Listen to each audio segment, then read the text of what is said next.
अस्सलाम वालेकुम। इस बात पे लाजमी गौर कीजिएगा, हमारे नबी पाक सल्लल्लाहु अलैहि वसल्लम से किसी ने पूछा कि या रसूल अल्लाह क़यामत कब आएगी, तो आपने फरमाया कि वो तो अल्लाह को पता है। तो उसने पूछा कि आप कोई निशानी बता दें। मेरी बहनें गौर से सुने, आपने फरमाया कि जब बेटियां माँ को जलील करना शुरू करेंगी क़यामत तब आएगी। यानी कि देखिए, बेटे तो कर जाते हैं बदतमीजी, लेकिन बेटियां आमतौर पे फरमाबरदार होती हैं। तो आपने फरमाया कि जब बेटियां भी माँ को जलील करेगी तो क़यामत आ जाएगी। और मेरे बहन भाइयों, जो तुम्हारे उस्ताद होते हैं वो भी तुम्हारे माँ बाप हैं, और जो तुम्हारे माँ बाप हैं वो तो है ही माँ बाप। मेरा अल्लाह कहता है कि उनके सामने बिन जाओ। माँ बाप को आपने कभी उफ भी नहीं कहना। अल्लाह ने फरमाया कि माँ बाप को उफ तक नहीं कहना। अल्लाह ने फरमाया जो नाखून के अंदर ये जो मैल होती है ना, वो जो जरा सी मैल लग जाए ना, तुम इतना सा वजन भी अपने माँ बाप पे ना डालो। हमेशा उनकी दुआ लिया करो। अगर वो ज्यादती करे तो सह जाओ, वो अगर ज्यादती करेंगे तुम्हारे साथ तो उसको पी जाओ। अल्लाह की गैबी मदद से जो तुम्हारे काम आसान होंगे वो तुम्हारी पढ़ाई, तुम्हारी डिग्रियों से नहीं होंगे। डिग्री तो एक कागज का पुर्जा है जिसमें ना तुम्हारी तकदीर लिखी है ना तुम्हारा नसीब लिखा है। तुम्हारे तकदीर, तुम्हारा ईमान तुम्हारे माथे पे लिखा गया है,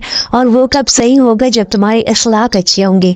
तुम मीठी बातें करोगे, तुम मीठे अल्फाज अपने मुंह से निकालोगे। हजरत मूसा अलैहिस्सलाम ने अल्लाह पाक से पूछा, या अल्लाह मेरे जन्नत का साथी कौन है? तो अल्लाह पाक ने कहा कि वो जो सामने कसाई है वो तेरा जन्नत का साथी है। मूसा अलैहिस्सलाम उसको देखने के लिए पहुंच गए। वहाँ पे एक कसाई बैठा हुआ था चोपड़ी मार के, गोश्त काट काट के बेच रहे हैं। तो हजरत मूसा अलैहिस्सलाम बड़े हैरान हो गए कि ये मेरी जन्नत का साथी कैसे बन गया। जब उसने अपना सौदा बेच दिया तो एक गोश्त का टुकड़ा था, उसने वो लिफाफे में डाल लिया और चल पड़ा वो। और मूसा अलैहिस्सलाम भी उसके साथ चलने लग गए। मूसा अलैहिस्सलाम भी साथ चल पड़े।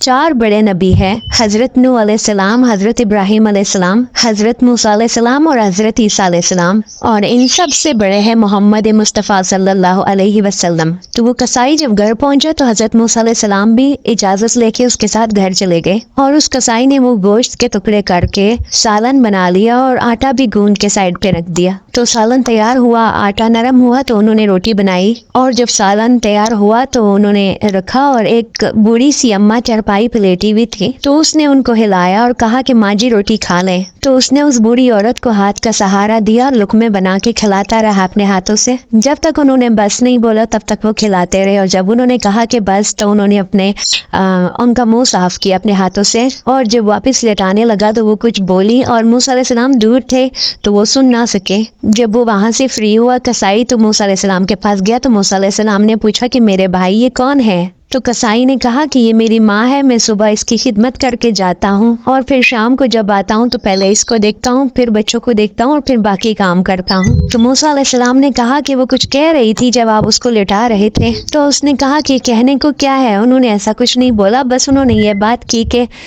माँ है तो माँ बच्चों को दुआएं देती है कि जब भी उसको मैं लिटा देता हूँ सब कुछ खिला पिला के, तो वो मुझे कहती हैं कि अल्लाह तुझे जन्नत में हजरत मूसा अलैहिस्सलाम का साथी बनाए। मैं कहाँ, मैं ठहरा एक कसाई और वो मूसा करीम, मेरी कहाँ इतनी औकात है। वो तो हजरत मूसा अलैहिस्सलाम है, मैं कहाँ उनके साथ जन्नत में जाऊंगा। ये तो बस माँ है जो कह देती है। हजरत मूसा अलैहिस्सलाम की आंखों में आंसू आ गए और कहा कि तेरी माँ ने तेरा काम बना दिया है। तो मेरे बहन भाइयों, अपने माँ बाप की बदुआ ना लो, अपने माँ बाप से दुआएं लो। माँ बाप की दुआएं बहुत काम आती हैं। और मैं माँ बाप से भी कहती हूँ कि अपनी औलाद को इज्जत दो। आप अपनी औलाद को कुछ समझेंगे तो वो भी आपको कुछ समझेंगे, वो भी आपकी रिस्पेक्ट करेंगे। ये आजकल के बच्चे ऐसे हैं कि अगर माँ बाप उन पे गुस्सा कर लें या थोड़ा उनको कुछ कह दें या डांट दें या मार दें तो खुदारा ऐसे कुछ ना किया करें, क्योंकि उनके जहन में कुछ और आ जाता है कि मुझसे तो कोई मुझे तो कोई कुछ पूछता ही नहीं है, मुझे तो कोई कुछ समझता ही नहीं है। तो आप अपने बच्चों के साथ ऐसा ना किया करें। आप उनको प्यार दें, उनको आप कुछ समझोगे तो वो आपकी इज्जत करेंगे, वो भी आपको बहुत कुछ समझेंगे। अक्सर माँ बाप ऐसा करते हैं कि बहुत सारे लोगों के बीच में अपने किसी एक बच्चे की बहुत बेइज्जती कर देते हैं, उसके सामने उसको डांट देते हैं, कुछ कह देते हैं, तो वो बच्चा वो दिल पे ले लेता है बात। मैं वालिदैन से कह रही हूँ कि अपने बच्चों को आप इज्जत दो। देखे मेरे बहन भाई, आज अगर आपकी शादी नहीं हुई तो कल आपकी शादी हो जाएगी, आपकी औलाद होगी। ये जो तालीम है ना, इसने हमारे निज़ाम को ख़राब कर दिया है, पागल कर दिया लोगों को। हर किसी का दिमाग कुछ और ही सोचने लग जाता है। 3 साल के बच्चे को अगर आप स्कूल भेजते हैं तो ये उसको तबाह करने वाली बात है। اور 3 سال کے بچے کو ماں کی گود چاہیے ہوتی ہے، ماں کی توجہ چاہیے ہوتی ہے، اسکول نہیں چاہیے ہوتا ہے۔ میرے نبی کریم صلی اللہ علیہ وسلم نے تو کہا کہ 7 سال تک بچے کو نماز کبھی نہ کہو۔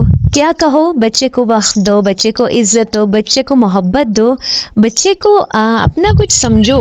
آپ ہوتے ہو کہ 3 سال کی عمر میں ابھی وہ جاتا ہی ہے کہ آپ اس کو اسکول بھیج دیتے ہو۔ 7 سال کی عمر تک بچہ جو ہوتا ہے نا وہ ماں کے سینے کے ساتھ صحیح رہتا ہے۔ ماں کو چاہیے کہ اپنے بچے کو 7 سال تک اپنے سینے سے لگا کے رکھے، کہیں نہ بھیجے۔ 7 سال تک تو آپ نماز تک کا منع کیا ہوا ہے اور آپ لوگ اسکول بھیج دیتے ہو۔ آج کل کی جو جنریشن ہے، یہ جو نوجوان والدین ہیں، ان کے اوپر نا اسکول کا بھوت سوار ہے۔ یہ کہتے ہیں کہ بس کسی طرح میرا اسکول جائے بچہ۔ اور دوسرا جو ہے یہ موبائل ایک بہت بڑی بنا ہے۔ بچہ بات کر رہا ہوتا ہے اور ماں جو ہوتی ہے وہ موبائل دیکھ رہی ہوتی ہے، ڈرامہ دیکھ رہی ہوتی ہے۔ بچے کے اوپر اس کی توجہ ہی نہیں ہوتی، بچہ کیا کہہ رہا ہے وہ سن ہی نہیں رہی ہوتی۔ اگر بچہ بولے کہ ماما، تو موبائل کی طرف نظر ہوتی ہے، بس اتنا ہی کہے گی کہ ہاں بولو، کیا کہہ رہے ہو، سن رہی ہوں۔ تو وہ جو بچہ ہے نا وہ وہیں پہ فوت ہو جاتا ہے۔ آپ اتنا سوچیں، بیوی بات کر رہی ہوتی ہے تو میاں جی موبائل پہ لگے ہوتے ہیں، فون پہ بات کر رہے ہوتے ہیں۔ جب میاں صاحب بات کرنے لگتے ہیں تو بیگم فون میں لگ جاتی ہے۔ یہ ہے ہماری زندگی، ایسے چل رہے ہیں ہم۔ ہماری زندگی کی کوالٹی، ہماری زندگی کا سٹائل اتنا خراب ہو گیا ہے کہ ہمیں کھانے پہ ہمارا فوکس نہیں ہوتا۔